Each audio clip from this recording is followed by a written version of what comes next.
The most important thing is your mind. Make no mistake about that. Right now, the only thing that is holding you back, I promise you, and whatever excuse you're telling yourself, it's bull. The only thing that's holding you back is the way that you think about yourself and the world. That's it, flat. You have not built the mechanisms in your mind that you need to free yourself from the matrix. And boys and girls, the matrix has you. Who knows David Foster Wallace? This is water. In the talk, what he makes clear is the fish is the last one to realize that it's in water. Think about it from a human perspective. We had to discover air. We had to discover gravity. They're so ubiquitous, you literally don't see them. You take them for granted as just being there. And that's how people take their belief system. Right now, you think you're capable of certain things and incapable of others, and that is your water. As you think, so shall you be. 7 little words that I think are perhaps the most important things that we can learn and master in our lives. This old proverb notion that I become what I think about all day long.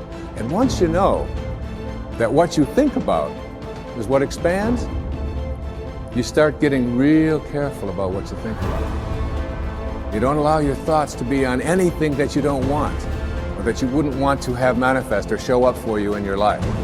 It's what goes on between this ear and this ear and in our hearts that determine our lives out there. There's no world out there except what's going on here. So the people that say, I can't afford it, I can't do this, I can't get to college, the rich are evil, I choose not to participate in that. And that's one thing people could change today. Correct. Right now is that dialogue in their head. Stop saying the word can't. I can't. Right. So how can? How can I? Especially as in, I can't afford it, how can I afford that? Right. Because that opens them up to looking at it as an investment to a greater future. Right. Well, the simple part that most people don't understand is that every thought we think and every word we speak is creating our future. It's as though our thoughts go out into the universe and are accepted and brought back to us as experience. Now that is a very simple thing, but most people don't get it. They don't understand it. They've never heard it before and they think it's ridiculous. But if you can really accept the fact that every time you think a thought and every time you speak a word, you are literally painting your future, making your dinner, whatever you want to call it, you are creating, and you're creating your own life. And this is simple, but it's not easy to accept. But once you accept it, then you can start deliberately creating what you want in your life. And you begin to be aware of what you don't want in your life and how you are contributing to it. You've got to ask yourself, what's your why? What motivates you? What pushes you? What drives you? And if that thing is internal, if nobody has to call you, if nobody has to prod you, if nobody has to reward you, if nobody has to give you anything, if you are self-motivated and self-regulated, you can have it, you can be it, you can do it. The first thing you want to think about is switching from negativity to positivity.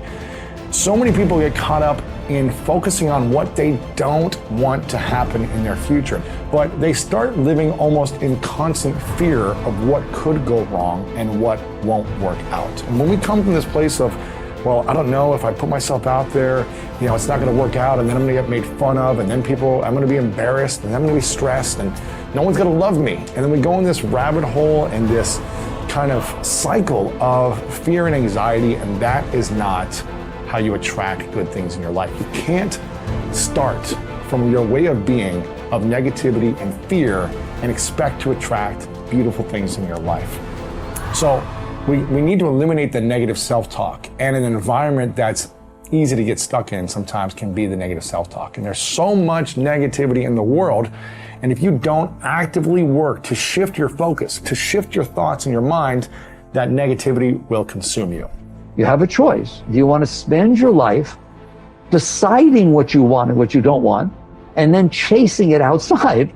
Or do you want to sit there and work inside to realize all I really want is the joy and the love, and if I stay open, I can have those. I don't need outside conditions to keep me open. So I make a very important point, because in spirituality it gets mixed up. Spirituality is not about renunciation. There's no renunciation. Renunciation says, I've decided what it is that will make me happy and I'm not going to do it. Well, that sounds rather absurd, right?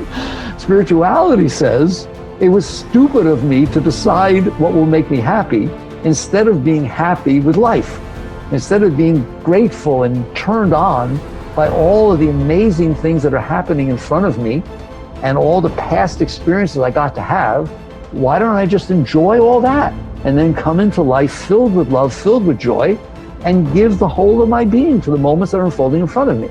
That's what spirituality says. So it's not about renunciation. It's not about things are wrong and things are right. It's about understanding that you did this. You did this with your mind. You set up conditions in which your mind would open and then your heart opens, and conditions in which your mind will close and your heart closes. So basically, you come to the point where you have to decide, do I want to continue letting my past leave impressions on my mind and my heart such that only certain things will open and close me, and then I will spend my life chasing after, manipulating, controlling, conniving, whatever you want, the world around me, so that sometimes it unfolds the way I want? Or do you want to sit there and understand that you're the one who's making these decisions? It's your mind who's setting up the conditions. Why don't you just not do that?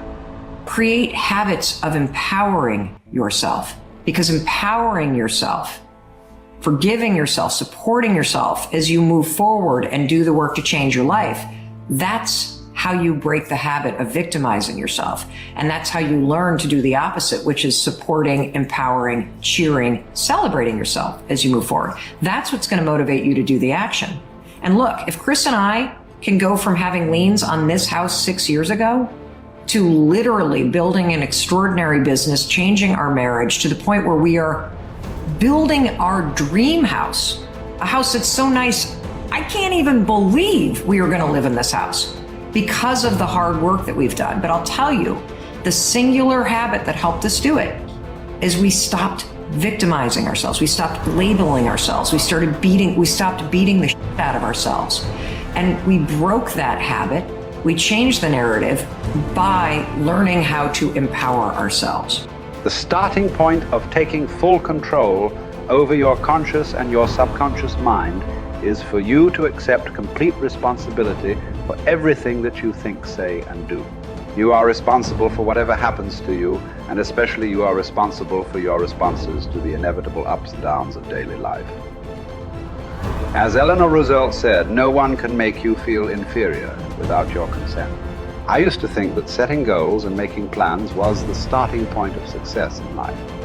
After a while, I changed my mind because I realized that something else actually comes first. What comes first is the acceptance of complete responsibility for yourself and for everything that happens to you. Real maturity begins when you finally realize that no one is coming to the rescue. It is only when you accept total responsibility for your life situation, with no excuses and no blaming of others, that you move into a mental position to kick the long ball in your own life. It is only when you have accepted 100% responsibility for yourself that you are ready to take the next step and decide exactly what it is you want and exactly what it is you want to do. Accepting responsibility is not an option that is open to the individual. It is mandatory. It is an absolute fact of human existence.